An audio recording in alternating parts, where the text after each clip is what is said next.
Mark Wright, a fellow and esteemed Rotarian and WSU graduate, anchor for King TV in the morning, will be doing the honor of interviewing President Floyd this afternoon. Mark and I thought this would be a venue to know President Floyd better. His predecessors all have made Washington State their home, even after they finished their long-tenured terms.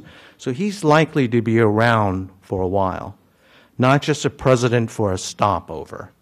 Remember, he's only been the 10th president in WSU's over 100 years of being around. So that's not many presidents. They go there and they stay there, unlike some other universities we know about.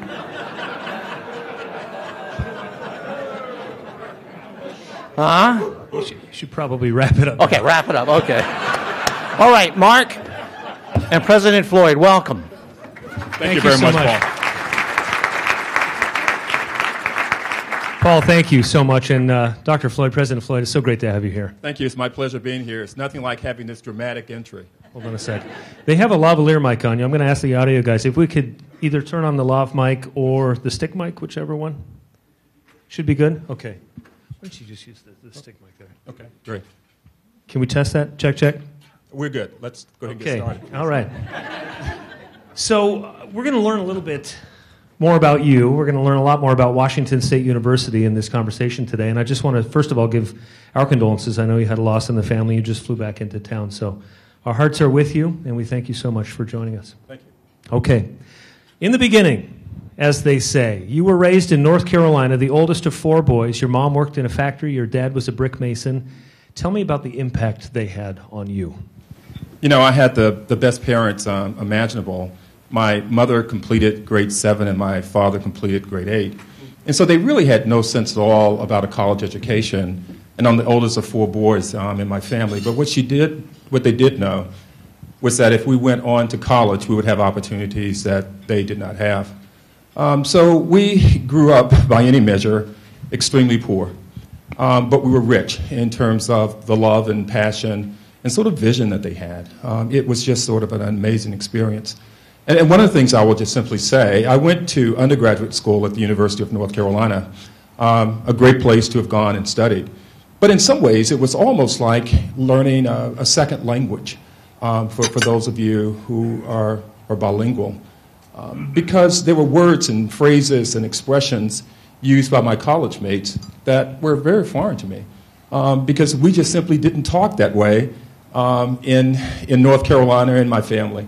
So nonetheless, I'm very, very fortunate. And I try to inculcate that in other students. I mean, the reality is students can achieve anything they want. You've achieved remarkable things, and the same applies to them. So it's not so much where one has come from, but it's where they're going. And I think that is the important message. Was there a turning point in your childhood when you realized that you were on the path to something really special? Not at all. You know, I was just simply doing the things that, you know, young people do, and we were very fortunate. None of my brothers have ever been in jail, and none of us have never been arrested. And that's somewhat of an amazing story when you think about African-American boys and men in today's society. So, you know, I just did what everybody else did. I worked extremely hard and just sort of plowed through everything. I had the great, great pleasure of going to a boarding school called Darlington School in Rome, Georgia. And I received a scholarship to go to Darlington my sophomore year. And it was a great experience. I happened to have been the first African-American who graduated from Darlington. The school did not come based on segregation. It was just simply a boarding school, a preparatory school for boys. At the time. My senior year, we merged with Thornwood, which was a girls' school. That made the experience much better. But I recount that situation because, you know, I had never, ever been away from North Carolina before. And I had my 3 suitcases. And those of you who fly a lot, you will recall there was an airline called Eastern Airlines. And I got on the plane at Raleigh-Durham and then flew into Atlanta, caught a bus, and met a long-lasting friend. And we've been friends since that time. And it's just sort of a great experience. Now, the other thing that I will say is that I didn't realize, though, that there was a private benefactor who sponsored me. I had no idea about scholarships and those types of things. And so some 10 years ago, I learned who my benefactor was. And I knew this person was deeply committed to my success. He would send me presents, and he would do a lot of very supportive things for me. And then 10 years ago, I learned that he sponsored me. And so Mark and others, my wife and I made the decision to also sponsor a student there. You know, I mean, it's important to give back. And we have to do all that we possibly can to do that. So it was a great experience. So I want to go back early in your career. You've been the president of a couple of different universities before, Washington State University. You were the executive director of the Higher Education Coordinating Board here in Washington very early in your career. What did that experience teach you about leadership and also the education system here? Sure. This is my 15th year as a university president. I started my presidential journey, if you will, at Western Michigan University. There is such a place as Kalamazoo, and we had just sort of a great time there. Michigan is an interesting place to serve as a university president. And those of you who are familiar with the University of Washington or Washington State, one of the things that's really nice about the state of Michigan is that the institutions are constitutionally provided for, which then means that there's quite a bit of autonomy that the universities actually have. And it is by no happenstance that the University of Michigan is as good as it is. Because the legislature will allocate funds in just one tranche of dollars, just one single appropriation, and then it's up to the Board of Regents and the President to then make those allocations. So you can make some very strategic decisions there. And that was my first presidential foray. And from there I went to Missouri, and now at Washington State University. I'm back home. As Mark had mentioned, I served as the executive director of the Higher Education Coordinating Board in Olympia, and that was a wonderful experience. And this has been a homecoming for me. Paul, you had mentioned the duration of time I've been here. Believe it or not, I'm almost 6 years into my presidency here, and it's a great experience. And I want to just tell the whole audience this. The state of Washington is just an amazing place. We do things in a fundamentally different way, but it's part of our culture. It's a very collegial place. It's a very collaborative place. We work well together. And we will always have some conflict. But generally speaking, we resolve those issues behind closed doors. And when we come out, everyone is unified about the overall direction. Not necessarily in complete agreement, but there's no backbiting. And that is a huge, huge luxury. And Washingtonians are the best people on the planet from my perspective. They're there when you need them, and they're not there in a very intrusive way. So this is a fabulous place, and I didn't hesitate at all to come back home. And this is home. We're glad that you're here. By the way, when President Paul said that I was going to be interviewing a president who had taken office right after a major economic downturn, I thought that it was going to be a different president in the White House. Kidding. President Obama. We're going to get to the budget in just a little bit, because I know that you have faced some very difficult budget times at Washington State. I want to talk about leadership, though, right now. What are the hallmarks of your management style, and where did you learn them? Well, I believe fundamentally in leadership by example. The only way in which I can be effective as a university president or as a leader by any definition is to hold myself to the same standards. And we do that constantly. So as we've worked through the fiscal crisis, not only have I looked at my own personal behavior, and I'll talk about that in a second, but also trying to strengthen Washington State University. And so let's talk about my personal behavior first. We were going through the worst fiscal times imaginable, and all of you know that because it impacted your businesses and your daily work and activities. And as a consequence, I made the decision to voluntarily reduce my salary by $100,000. And it was the right thing to have done at the time because everyone was suffering and everyone was looking at any aspect associated with our work. And I was asking my employees to make sacrifices. Now, I didn't ask them to reduce their salaries, but the reality is it did set a tone for WSU, and it was the right thing to do, and my wife and I didn't hesitate one moment, except she did talk a little bit about not being able to shop as much, but that's okay. So we worked through that. And for the institution itself, when I had arrived, we made the decision that we were going to look at everything that we did as an institution. And we were going to develop a plan to strategically reallocate resources from areas of lower priority to areas of, reallocate from areas of lower priority to higher priorities within the institution. It just so happened that the fiscal circumstance occurred, and what was a reallocation plan quickly became a budget reduction plan. It wasn't designed that way, but it actually worked quite well that way. We flat out eliminated programs and degrees, and we combined colleges and programs, and we reduced administration in a very significant way.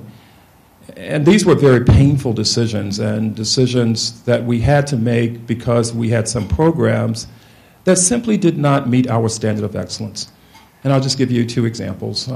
Theater and dance was a great program at Washington State University, and we knew that we had to make some realistic reinvestments in that program. But along came the fiscal crisis, a reduction of roughly 52% in my budget over the last 4 years, and I simply couldn't make those investments. So we decided to eliminate theater and dance. Very painful decision, because I think the visual and cultural arts are fundamental to what we need to do, but I just didn't have the resources. And we also eliminated a forestry program. But what we attempted to do, however, was to look at other opportunities. So in the forestry space, students would then have the opportunity to go into the University of Washington, a different program, but a program nonetheless.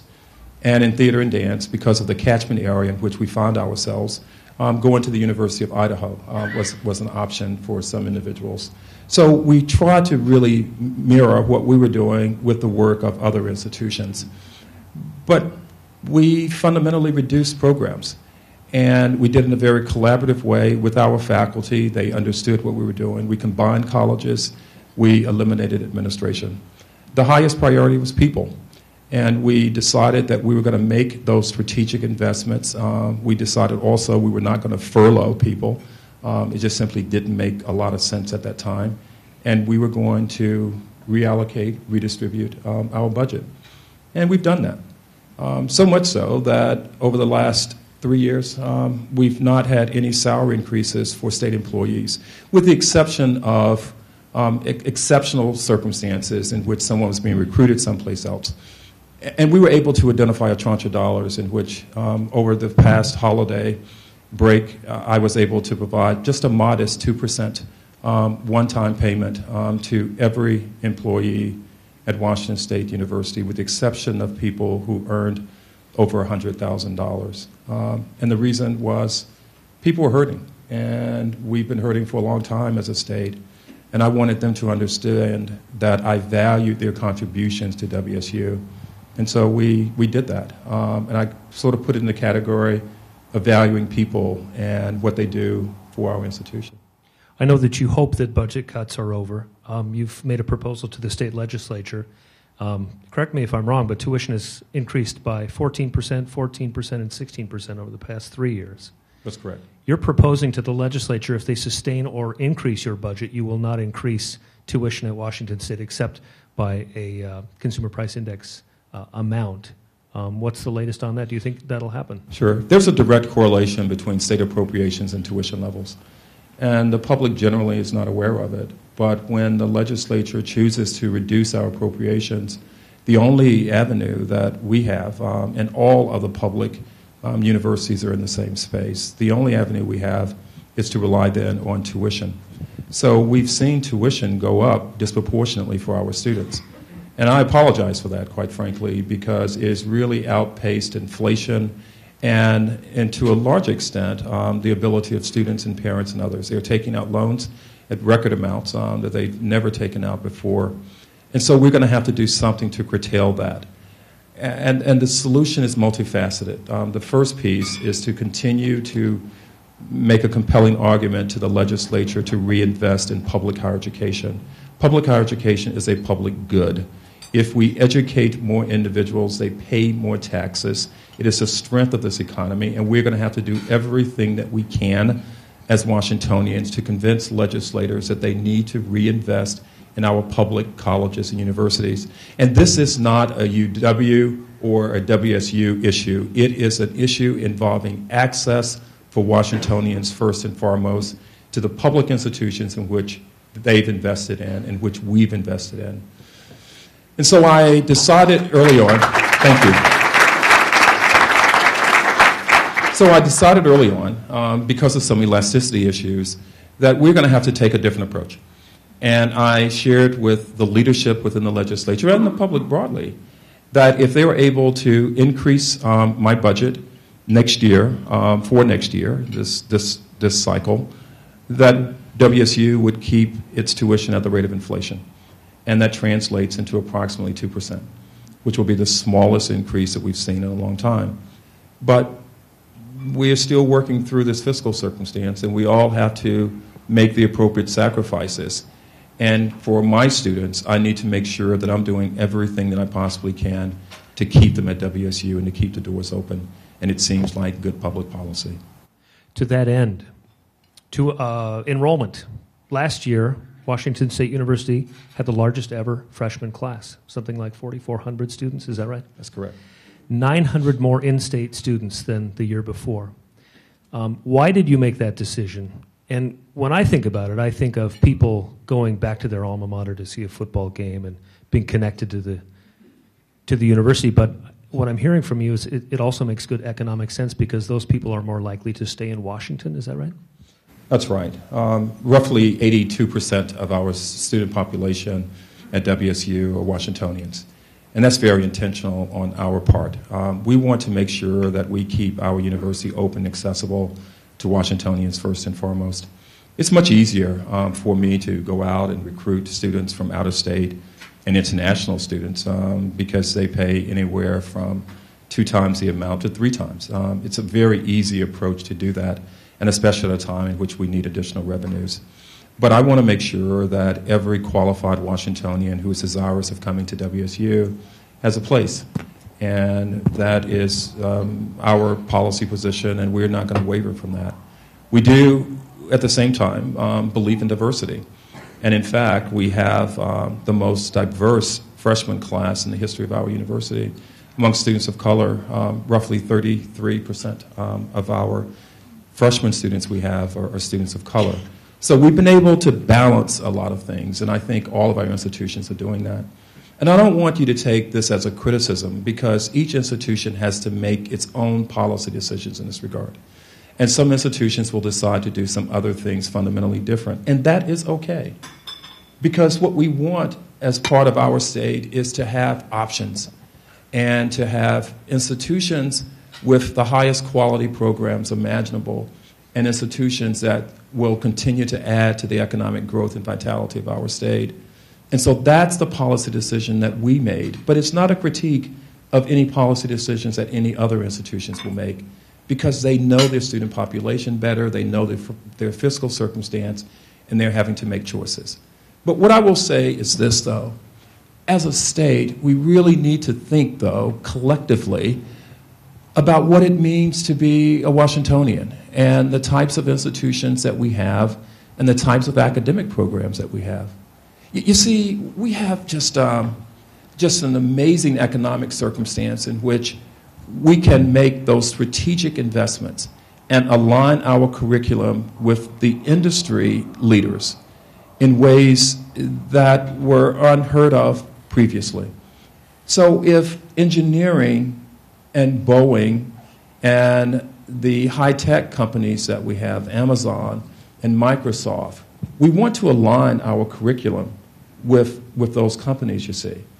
And if we can do that, it's value added, and our graduates then will be able to stay here in our state.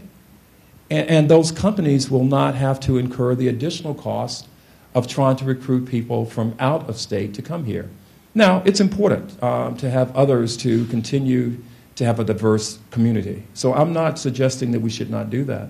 But we need to create as many opportunities as we possibly can for Washington students, for Washington residents, so they will have the same opportunities in our businesses and corporations.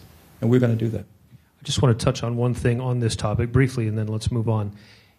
Can Olympia do anything in terms of enrollment caps or things like that that would immediately help your vision come true, more true at WSU? Well, they could stay out of my way. If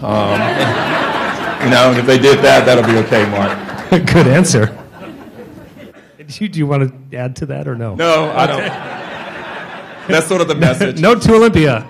Stay out of his way. That's right. And when I go to Olympia tomorrow, they remind me that I said that today. I want to ask you about the football program, athletics. There's a new Pac-12, a big influx of cash for not only Washington State University. I want to start, though, with crisis management. There were some allegations made against the football program. You jumped up right away and asked for an independent investigation. Talk about crisis management for people who have to manage lots of people and companies. Okay, let's talk about crisis management just for a second. Unfortunate circumstances will always occur in any business. But the real test is how we manage those things. And you have to take very quick, decisive action. And you have to be very clear about what the intended outcomes are in that circumstance. So in the matter that you're alluding to, when there were allegations involving our football program, we decided pretty quickly that we wanted 2 independent investigations. I wanted to rely on our football program and its staff to conduct this investigation, but I also wanted an external view of it to either confirm or deny. And so we had the athletic department look at the allegations, and then I also asked the commissioner of the Pac-12 to engage in an independent investigation. The right thing to do. You have to get ahead of those issues as quickly as you possibly can. In the context of athletics, though, Mark, if I can just sort of skip ahead just a little bit, I just need to just tell you unabashedly that intercollegiate athletics in this country, out of control, just completely out of control. When you think of the investment that is being made in athletic directors and football and basketball coaches and athletic facilities that you only use for 8 games max, you would never make those investments in the same way in the private sector. We have to get intercollegiate athletics in this country under control. And every time we have conversations with university presidents about it, they talk about reasons why we can't do that. But we need to have some solutions because right now there's a significant arms race, and it's very, very difficult to keep up with the pace. And that's why you have all of this conference realignment right now. I mean, it's nonsensical if you really think about it. But what they're doing is chasing the dollars. So for the new Pac-12 arrangement, it's a 12-year deal. Roughly $3 billion will flow into the 12 institutions. And each of the institutions, because we are an equity conference, we're probably the best conference in the country, in my judgment, in part because of the way that we administer the conference. It's not about a single powerhouse having a disproportionate share. Everyone receives the same share. And the share is going to be anywhere between $22 and $23 million on an annual basis. That's a lot of cash.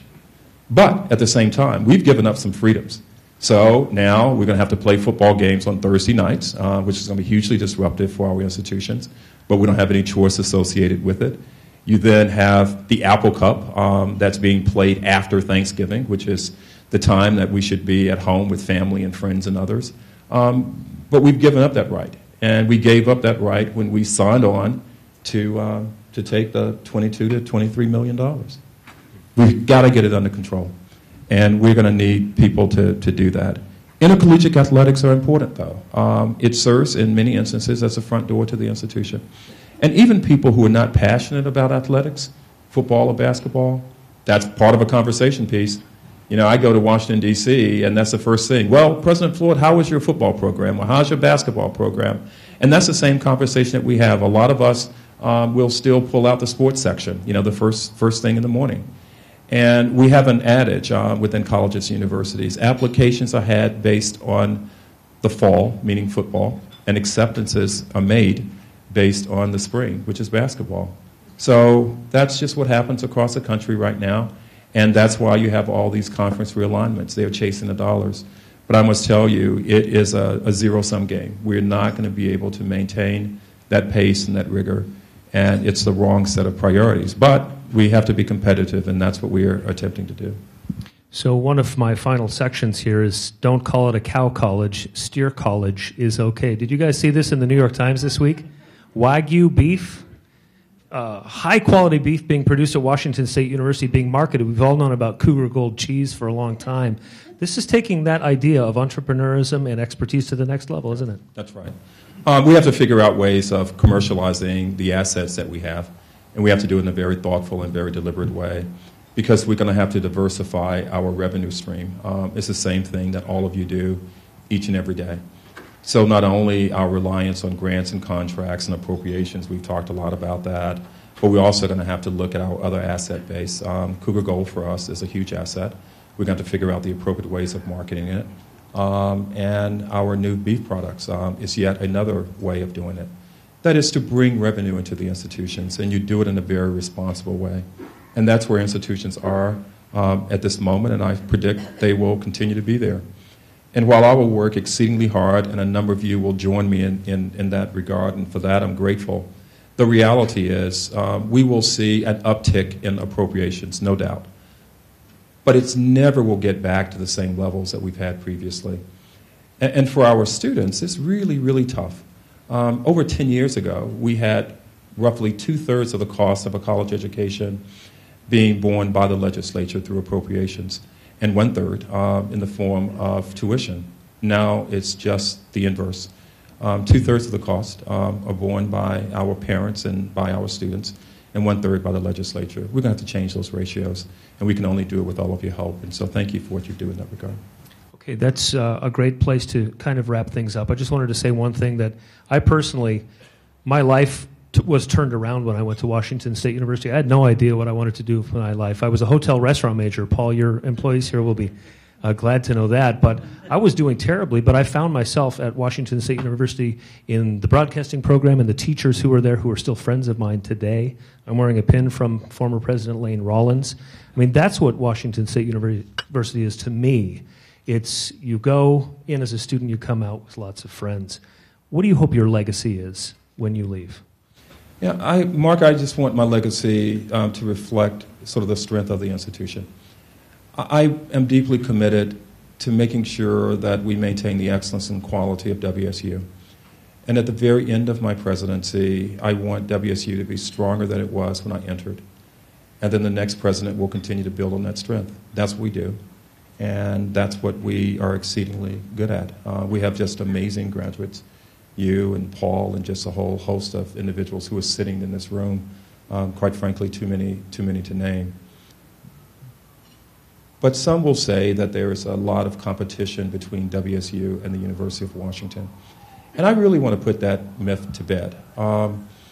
We compete one day out of 365, and that's for the Apple Cup. And with the exception of that, we work in a very collaborative way with the University of Washington. And you know what? That's what we're supposed to do.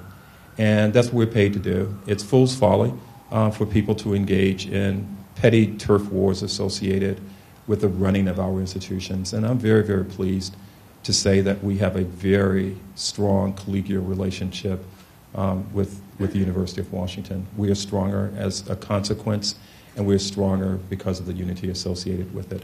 And so I thank all of this audience for your support of WSU, but most importantly, for your support of higher education in our state.